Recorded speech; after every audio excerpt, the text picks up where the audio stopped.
Katroka tsara ny amin'ny valora riva manatra ny araba ndray tompoko lasy tompoko vavy ankafaliana no erahana aminao ary dia anasananao ihany koa ny anaraka hatramin'ny farany fampahalalam-baovao eto amin'ny fahitalavitra Mat TV. Ny fampahalalam-baovao izay misongadina no tanterina tamintsika zany amin'ity androandroany ity isany nisongadina ohatra ro tanterina amintsika nazahoana akony ny fahavitany ilay fivoriana izay nandraisan'ireo firenena mivondrona ao anatin'ny Komeza makasika indrindra ny tontolo ara-barotra no tena nibahan-toerana tao anatin'izany hoentina amintsika ihany koa ny akony tsakorana somary natevina tamin'ny farany herinandro lasa teo ny sabotsy ny marimarina kokoa raha ho an'ny tetondreny vohitra lafiny sosialy samihafa ny fiarah-miasan'ny commune amin'ny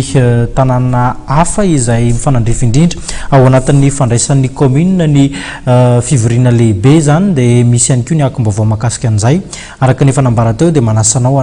anaraka ny fampahalalam-baovao hatramin'ny farany efa tafiditra ao anatin'ny vanim-potoana ny fahavaratra isika amin'izao fotoana izao na izany aza somary atolony ro tsakorana amin'ity herinandro ity raha ho an'ny eto andrenivohitra no asiteny noho ny fisinyaly izay somary matanjaka nefa dia aheriny tsodrivotra eto voatany mila mailony rehetra noho izany.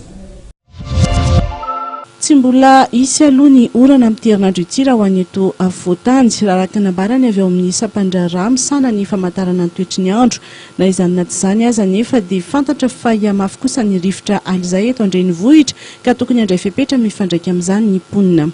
Ny fatriny voatany mandrivotra ny andro vokatry ny alizay miamatanjaka raha resaka an'izay manokana ny resaina mois d'octobre zao tsy tokony fatanjaka firy ny alizay izany hoe azo resana hoe miavaka kely ny tokony izy zany ny situation amin'ny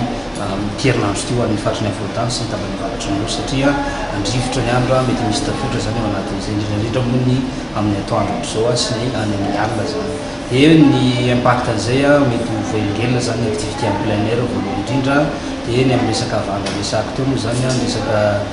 mety dommage amina infrastructure sy ny resaka fambolena zany ao anatin'izay. Fantatra kosa nefa etsy ankilany fa dia azo orana bebe koa ny tapany atsimo nosiny ary mety ho arahina vandry izany sy torak'izany ihany koa ny avaratra andrefana tahaka ny tsirony mandidy. Reny analyse androany dia hisitraka reo tsakorana betsabetsaka zany ny tapany atsimo Madagasikara tombony ho an'ny zareo zany izay fa ny en termena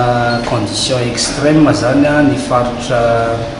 manodididina ny tsoro manidy sy miandro vazo mety mahazo avandra amin'ny 21 any amin'ny zoma dia milatsaka any amin'ny tapany atsimo nosy zany ny mety mahazo izay avandra izay ihany koa ny faritra nosy sy ny faritra androy amin'ny sabotsy sy ny alahady zao izany hoe activité orageuse matanjaka zany no tombanana amin'ny tapany atsimo Madagasikara sy amin'ny